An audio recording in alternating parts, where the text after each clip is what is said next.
Hint number one, what you want to do is simplify the problem by letting the mass of each plate act at its center of mass.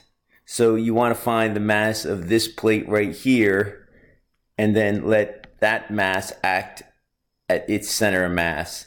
And find the mass of this plate right here, and let that mass act at its center of mass. And let the mass of this plate act at its center of mass. So let me write that out for you.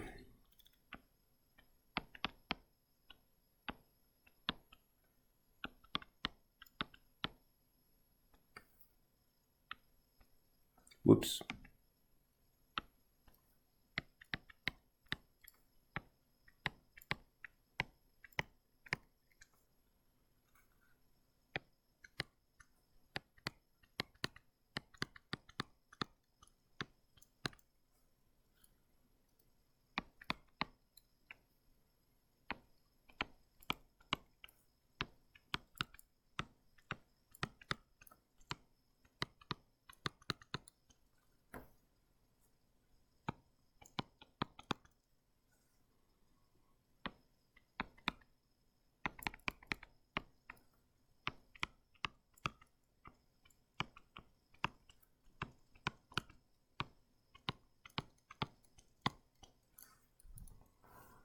Good luck.